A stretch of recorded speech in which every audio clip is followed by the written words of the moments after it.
in the shadow of Mount Everest.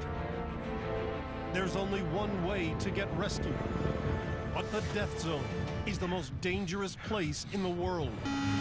Whoa, I can't. Holy cow.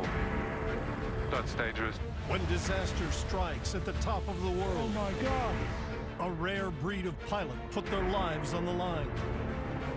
Oh, shoot. As the climbing season moves into its deadliest phase, Lorenz races to save an ex-Navy SEAL in serious trouble. You don't know who's gonna survive. Altitude kills. Altitude kills people. Rescue veteran Jason struggles with the harsh reality of death on the mountain. I just need a break. I'm gonna come around to the other side. And Everest rookie Ryan braves extreme winds to rescue a climber with a severe chest infection. Doesn't matter what you pray to or what you believe in. Sometimes you win, sometimes you lose.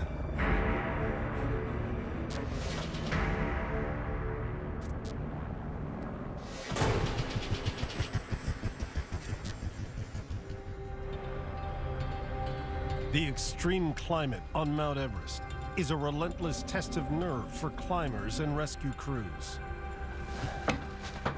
Well, yep. There you go. Pilot Ryan Skorecki is just weeks into his first season on Everest, but he's well aware of the problems the ever-changing Himalayan weather can create. Clouds are moving up the valley. Yesterday, this time it was beautiful here and it was snowing up there. And then like an hour later, it was really nice up there. 6:30 a.m. Ryan's first emergency call of the day comes in. Hi, Nine Delta's set course 9,300 climbing. An Australian climber, suffering from a severe chest infection, is descending to Everest Base Camp at 17,600 feet. He needs immediate evacuation to Lukla and medical care. Rockford, do you copy? With reports of gusting winds at base camp, Ryan will have to rely on his 12 years of experience flying in extreme conditions just to land safely. Hey, I'm gonna go to the Seven Summits pad.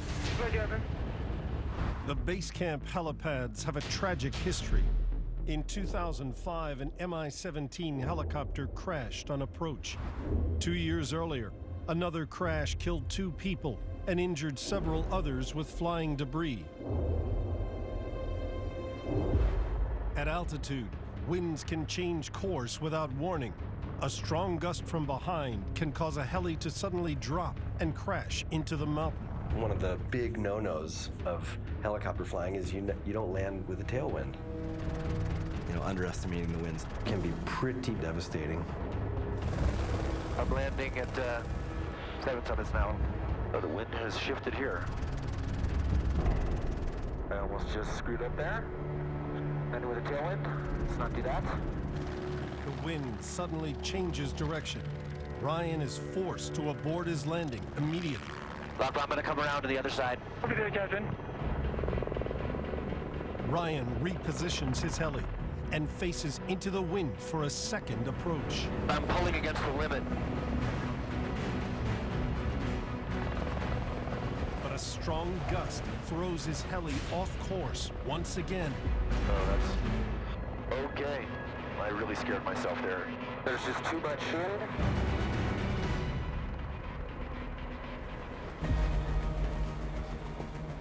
In Lukla, veteran rescue pilots Jason Lang and Siddartha Garun are embarking on a mission that will be the first of its kind on Everest. Are you going to put a spare fuel at Ferris Day? Yep. How many? Let's take 12, 13, as much as you can. If successful, it could save the lives of many local Sherpas working on the mountain.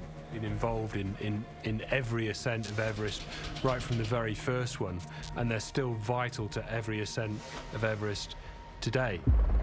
Before climbers can attempt to summit Everest, Sherpas have to carry and fix more than a ton of ropes and ladders throughout the treacherous Khumbu icefall. Icefall, it's like glacier is coming down. Big chunks of ice, big as houses. They are shifting all the time. And people carry all the equipment up the icefall on the backs of Sherpas. it means maybe like 20, 60 trips, 120 possible trips up and down the ice wall. So it's like Russian roulette in a way. In April 2014, the Sherpa's deadly job ended in tragedy on an unprecedented scale when 16 men were killed. 2014, chunk of ice fell and this caused an avalanche in the Khumbu icefall. So many people were killed. Jason and Siddartha rescued many of the survivors on that fateful day. They also had the difficult job of flying down the dead bodies. I never thought that anything to that scale as the 2014 incident there in the icefall. I was certainly thrown in the deep end there. The first day I did 14 body recoveries. It was a very sad day, actually.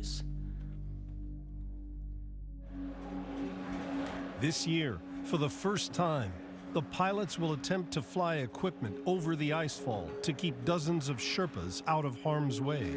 Breaking new ground, this is anyway, so it's exciting. It's good.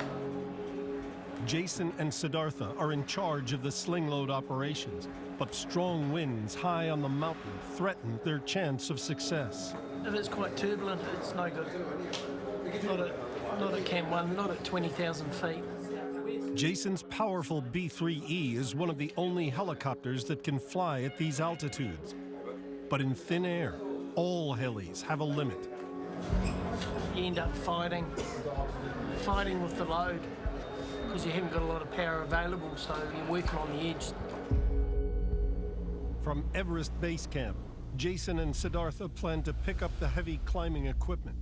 They'll carry it over the treacherous icefall using a 90-foot rope beneath the heli, then drop it at Camp 1. Up there at Camp 1, it's quite high. We are almost up to our limits. So if it is quite turbulent, we need extra power, then we are right on the limits of the engine, on the machine, and also the weather factor.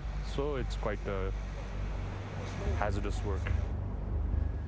Flying at these altitudes, in strong gusty winds, the heavy cargo will swing, making the heli unstable and at risk of crashing. I'm concerned about the wind here. We won't know what the wind's doing until we actually get up to Camp 1.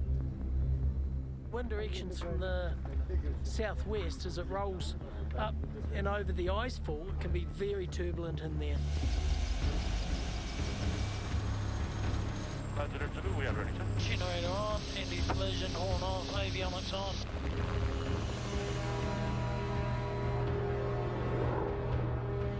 Siddartha leads the mission. Jason will keep a constant eye on the load and the effects of the changing wind.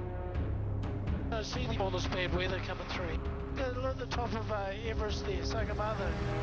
High on the mountain, there are signs of strong winds already.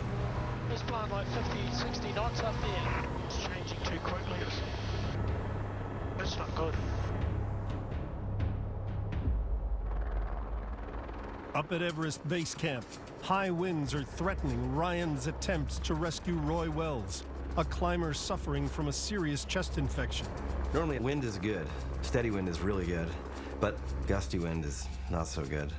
And confused wind is bad. After 2 aborted landings, Ryan tries once more. Oh, here we go again. With particularly tricky winds, I'm trying to focus on staying calm.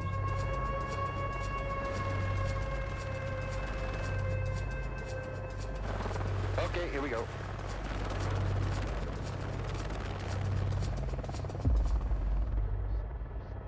Thank you, Captain.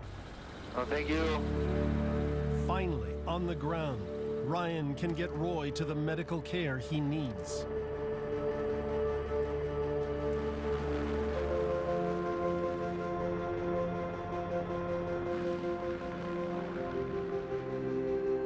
Did you get up high? I got to Camp 3. Ah, we got sick. Really? Altitude or what? Chest infection. Well, that's no small feat. Camp 3. Roy made it to within 6,000 feet of Everest's summit before his chest infection forced him to quit. If he hadn't called in a rescue, he could have died on the mountain.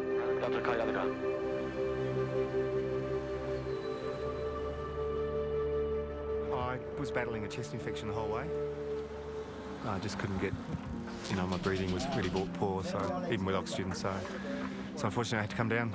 It hurts, but I didn't get to the summit, but the mountain will always be there. Second attempt, so maybe there's a third. Coming up. Don't hold back, just don't hold back. Copy that. Jason and Siddartha battle strong winds to make their special delivery above the icefall. Confirm wind is now up the valley. And Lorenz is in a race against time to save a local man with severe head trauma. People on the helipad. I make a quick turn. I see the person is in a critical condition. We have a very strong wind from the right.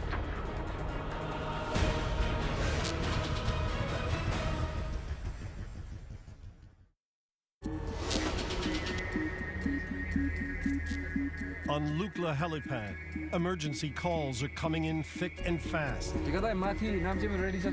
Base manager Lakpa Sherpa receives news of a local man, Prem Jamang, who's in critical condition in Munjo, a small village nearby.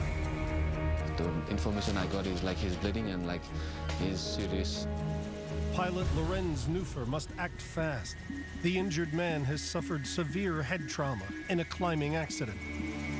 Next one, set course, runway 2 for clear for takeoff, 9 Lima Charlie.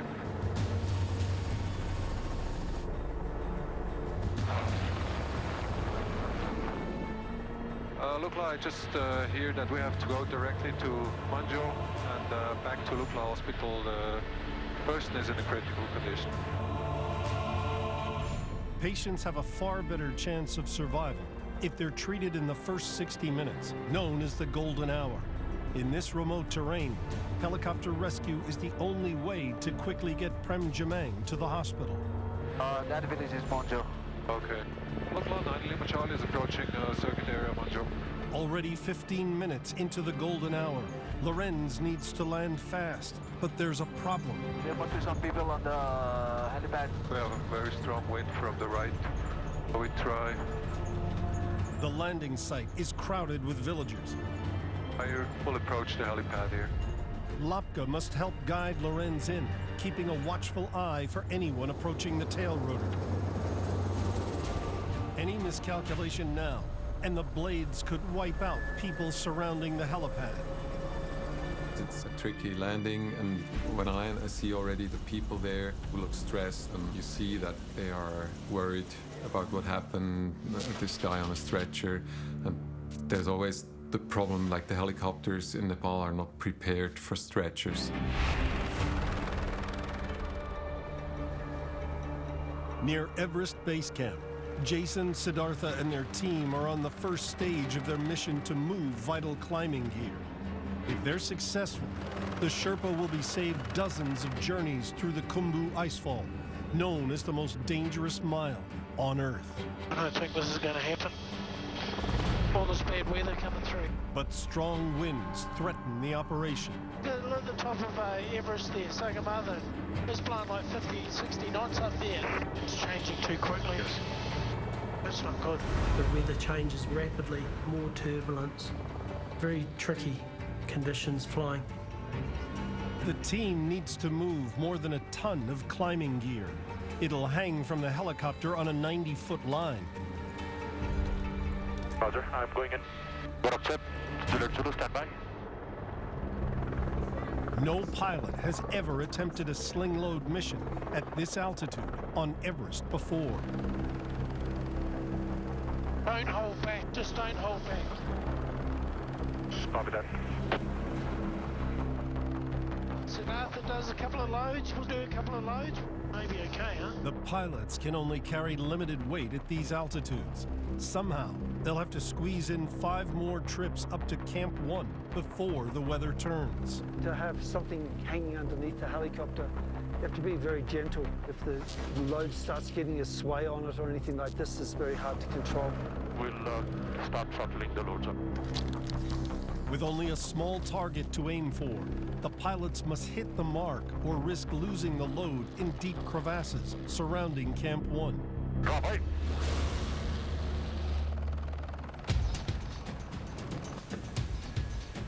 Confirm wind is now up the valley.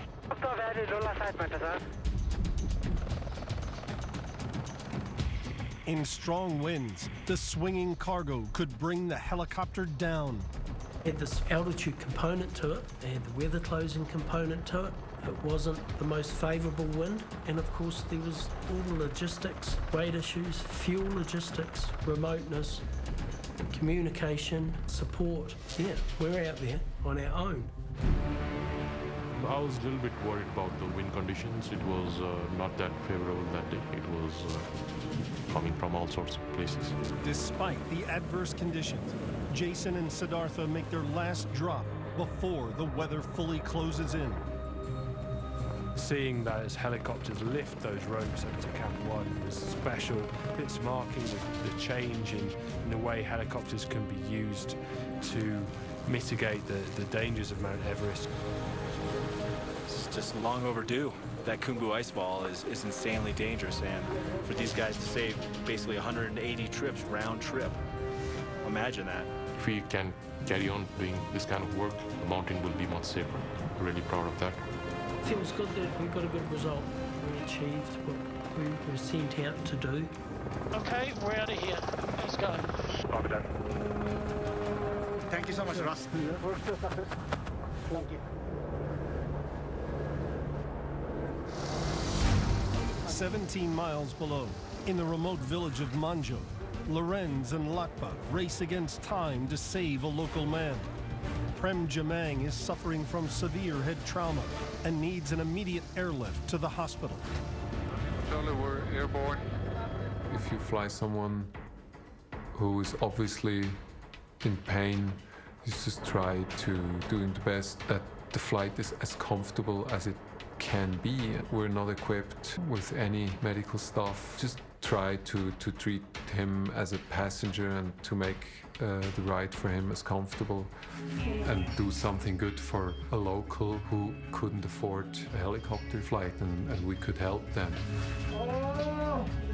These missions are the ones where I'm very proud of that I can actually do this here. At Lukla Airport, Ryan receives yet another emergency call from the mountain. Something's just happened at Camp 2. It sounded like a Sherpa. An oxygen cylinder got dropped and slid down, hit him in the leg, and so he can't walk. So we're gonna go get him. Ryan's already battled strong winds at base camp.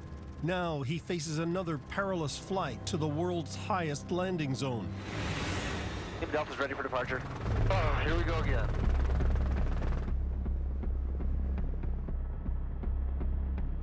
Approaching Camp 2, Ryan now needs urgent contact with the ground. Camp 2, do you copy 9 Lima Delta? Each tracking company has a different frequency, which they should, so that they're not talking to each other, but there should be a specific helicopter frequency so that when you show up, as you're approaching Camp 2, you don't have to wonder what frequency do I call on. You call on the helicopter frequency, and whoever is expecting the helicopter answers, right, and gives you this pertinent information.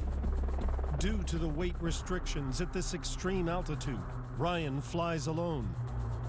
Camp 2, do you copy 9 Lima Delta?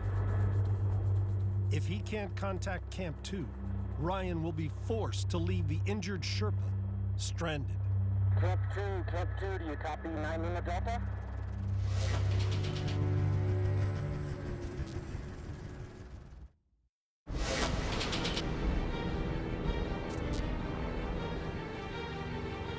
Ryan is on an emergency call to the world's highest landing site, Everest Camp 2.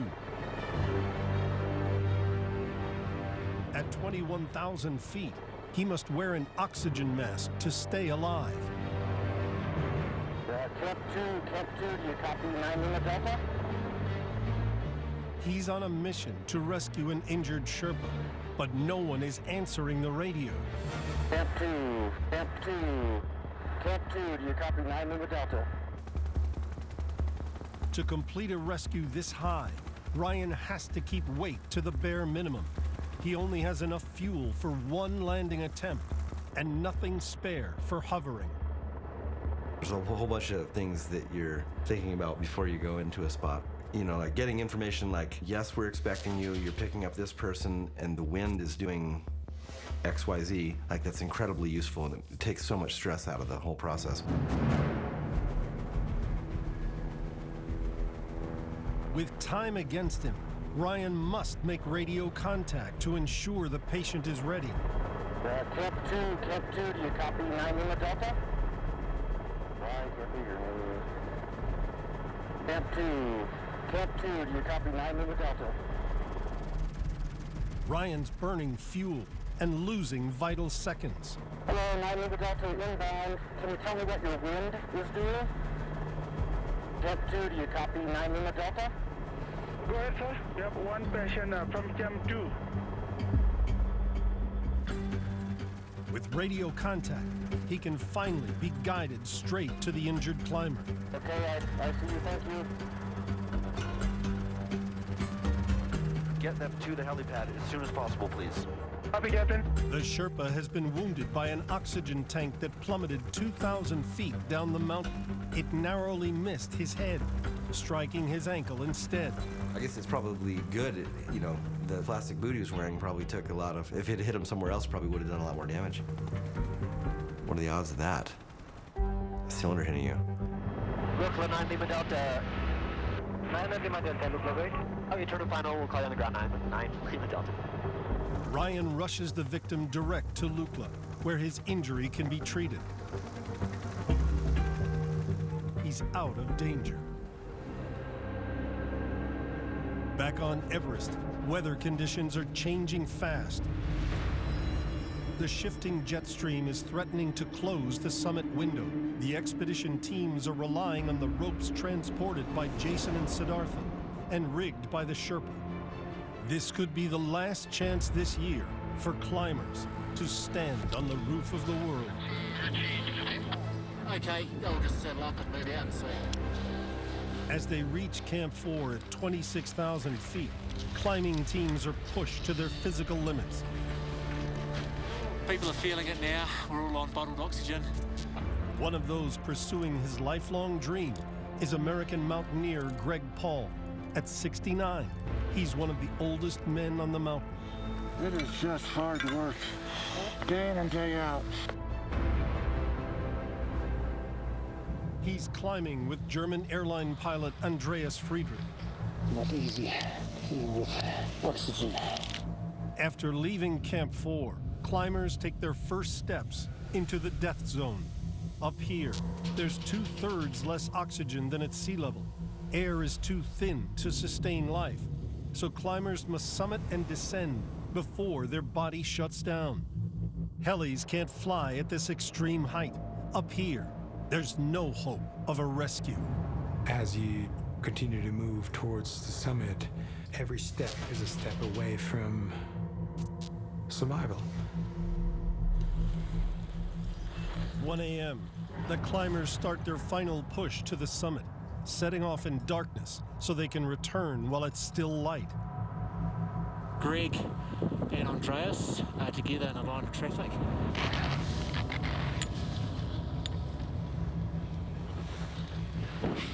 We're going to get to the top of Mount Everest.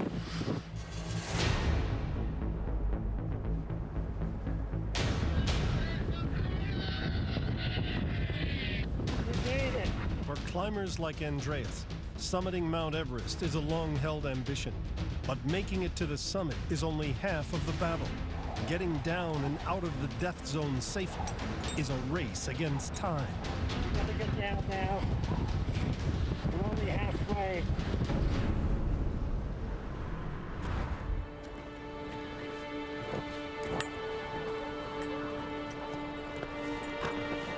I'm still lost for words. This is total depletion. I am.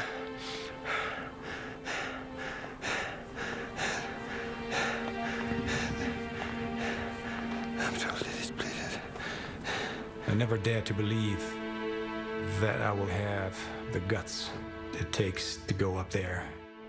At the summit, Andreas took his glove off to take a picture. In just seconds, his fingers started to freeze. As a commercial airline pilot, losing a finger could cost him his job.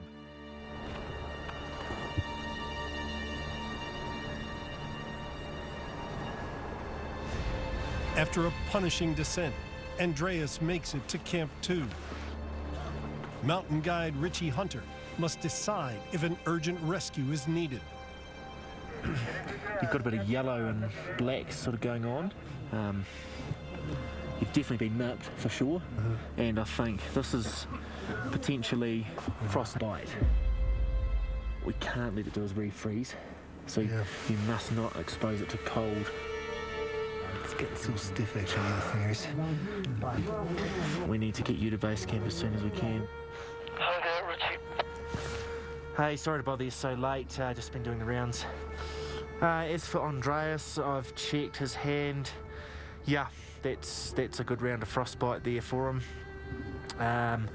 It certainly started out as a frost nip, and he's got all the classic signs of discoloration and blistering. Andreas needs treatment fast, but there can be no helicopter rescue now. Night flying in Nepal is so dangerous, it's illegal. He'll have to wait until morning. But I wanted to survive. I wanted to make it back to my family. That meant even when your hand is painful, if you don't get back down to base camp, there is no return to your family. Unless he's airlifted in the next few hours, Andreas has a high chance of losing his fingers.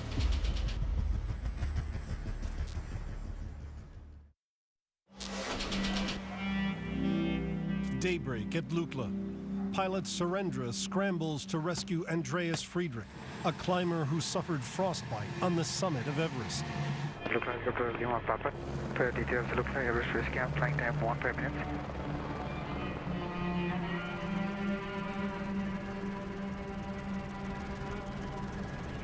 Andreas is descending as fast as he can from Everest Camp 2. But using ropes and tools in the treacherous icefall risks more damage to his frostbitten hand. Finally, he reaches base camp, his best chance of a swift rescue. You know, after coming down from Camp 2, where I actually physically had to use this hand, I think it's getting worse. All fingertips hurt. So many blisters on it. The left thumb, it's so stiff. It's very painful, in fact. Andreas' frostbite set in almost instantly at the summit, the price he paid for using his camera. Even in bad weather, when you make it to the summit of Everest, I couldn't even take it in. I mean, you need to take at least 3-4 pictures, which all comes with a prize. His best hope of avoiding amputation is for Surendra to get him to the hospital in Kathmandu fast. So how he's doing? Good? I took 3 pictures. Believe it or not, within 40 seconds, I got frostbite on my hand. It's very painful. Big wounds which don't heal at altitude. There could be the source of infection, and if you have frostbite plus an infection, it's the butcher's job. As they race to Kathmandu, an incoming weather front closes the airspace. In mountains, the weather changes very fast, and everybody knows that. There's a lot of moisture and a lot of clouds development, fog, 15 minutes is more than enough for changing weather. Unable to reach the hospital, Surendra must come up with another plan.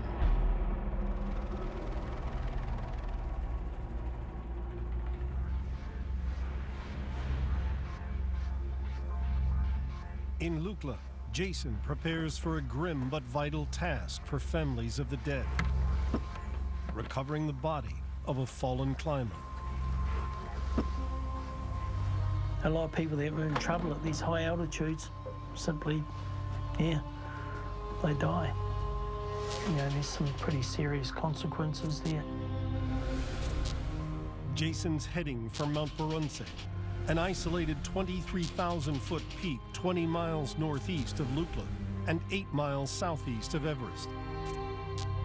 Facilities at Barunse are even more basic than Everest. There's little backup for climbers in trouble. If you can get them off It's good for the closure, for the families, of course. If you can't get them, you know, there's that saying, the mountain has claimed them. So that's a way of saying that, you know, the mountain's got them now, and that's it, you know. The recovery zone is at extreme altitude, but the precise location is unknown, presenting a dilemma. If Jason takes too much fuel, he won't have enough payload capacity to lift the body. If he takes too little, he won't have enough flying time to find the body. It does make me nervous sometimes. The fuel light will come on and the gauge is showing only 25 minutes left until everything goes quiet.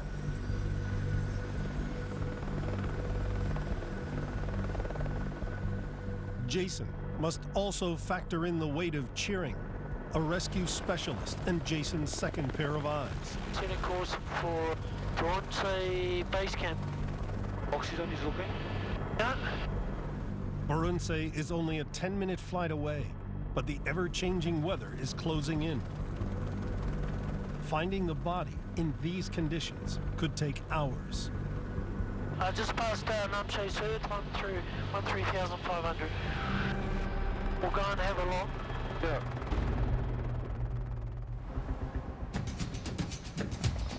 With Kathmandu airspace closed, pilot Surendra decides to fly to Lukla with frostbitten climber Andreas. Facilities here are basic, but Dr. Alex Kumar is standing by to do what he can. How's your hand? Is it all wrapped up? How badly is it frostbitten? Can you move it? It needs treatment. Yeah. At the hospital, Alex tries to disinfect Andreas' hand. As a commercial airline pilot, if he loses his fingers, he could lose his license and his job.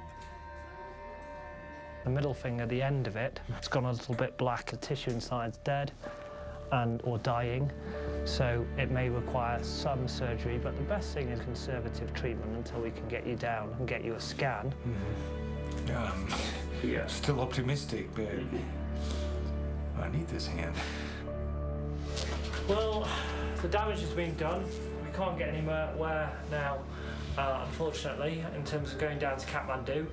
In an ideal world, you'd be straight down. The main point now is damage limitation. I haven't talked to my sister, but in fact, this is her biggest concern whenever I go for an expedition, is that please come back with all your fingers. You need them. And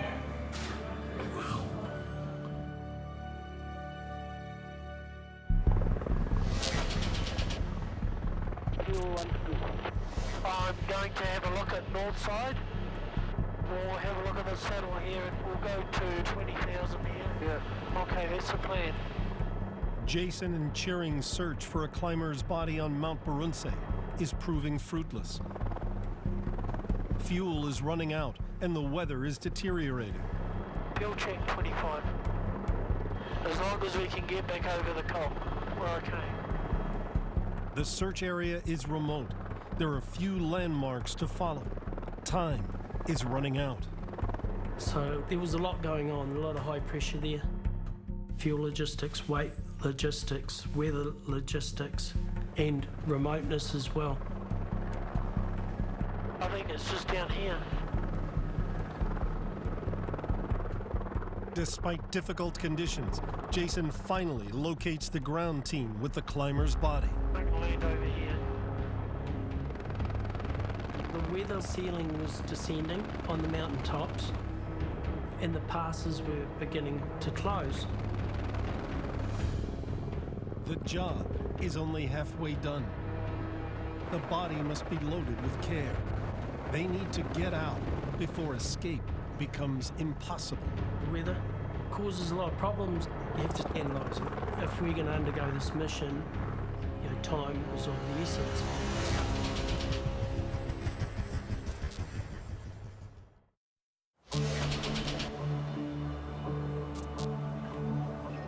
In the world of high-performance helicopters, there's a vital piece of equipment Ryan relies upon in heavy winds. Lots of people think that this is, really that's what this is. And it's actually, this is an instrument. You know, it's a piece of string, but man, it is very, very, very useful. And so when you're landing, if this thing flips around and you're still moving forward pretty fast, this is your like indicator, hey, you're landing with a tailwind. And what's funny is there's actually a part number for this piece of, you know, technically you're not allowed to put any piece of string here.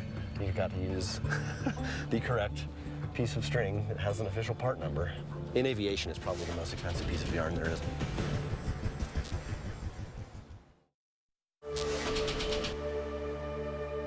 In Kathmandu, Everest summiteer Andreas Friedrich has finally made it to the hospital to find out if his frostbitten fingers can be saved. You know, you have some open blisters here. It's what we call distal blisters, you know, toward the tips of your fingers, and then they are filled with clear fluid. And that's always a good sign. A good sign? Yeah, that's a good sign, yeah. You know, you are lucky because you have... This was a huge relief for me, and my career is not over. Saying, okay, even if it's painful, super painful, it is like this, but you don't lose your fingers, you don't lose your hand, and you can continue your career.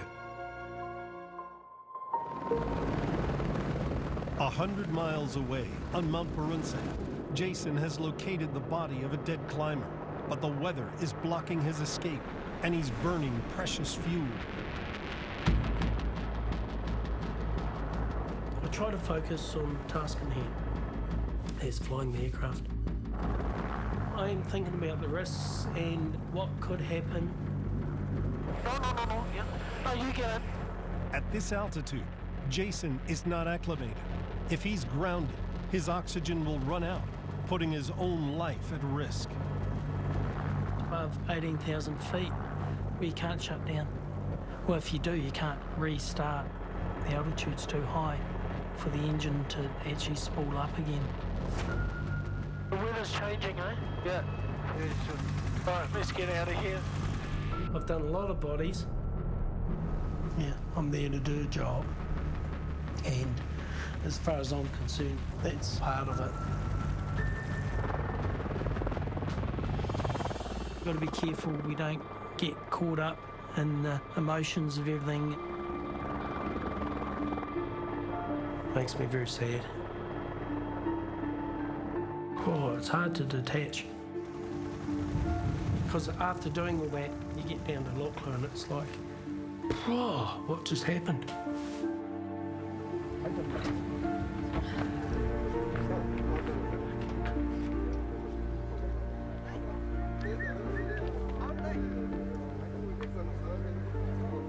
I just need a break.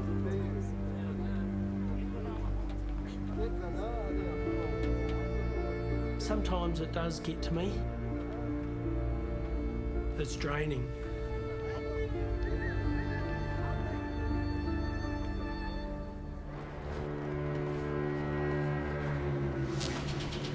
In peak climbing season, rescue teams are under immense pressure. At Everest Base Camp, an American climber may be suffering the two deadliest forms of altitude sickness. This is Tash from HRA. Doctors at the Himalayan Rescue Association are trained to identify the symptoms of HACE and HAPE. HAPE is high altitude pulmonary edema. The blood flow to the lungs shuts down. HACE is a cerebral edema. The blood flow to the brain increases and it squashes the brain, and that can lead to really severe brain damage. Pilot Lorenz rushes to base camp to rescue Don Mann. Lima Charlie has set course towards Everest Base Camp. It's coming. The only cure for HACE and HAPE is descending to lower altitude as fast as humanly possible. Lorenz must act quickly to get Don Mann down from base camp before his lungs or brain are permanently damaged. How are you? Hey. Do you have pain? Yeah, I can't take a deep breath and I can't walk. My lungs are half filled with fluid, both of them. Yeah. Very dangerous. Yeah. Descending 13,000 feet in an hour, Lorenz gets Don to Kathmandu and the best medical care. I knew that if I didn't get off that mountain in a matter of time that I wouldn't survive. My life depended on a pilot coming in and getting me back off that mountain. Take a deep breath. In and out. It'll always hurt that I didn't get to summit, but I know one thing. Altitude kills. Climbing Everest is like going to war. You don't know who's gonna survive everything that's thrown at you.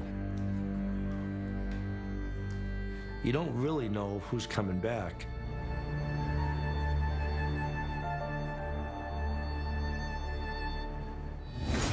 On the next Everest rescue, a local woman needs emergency evacuation, but Ryan can't find her. Here's another smoke. We've got two smokes, but the coordinates are actually back there. Jason must fly higher than ever to rescue a stranded climber. No, not possible. Impossible. Lorenz races against the elements to save a critically ill Sherpa. Holy cow, that's dangerous. And the climbing season reaches a dramatic end as mountaineers fight to escape the death zone. I was up there today. Once you summit, you're less than halfway. In a lot of cases, it's just the start of troubles.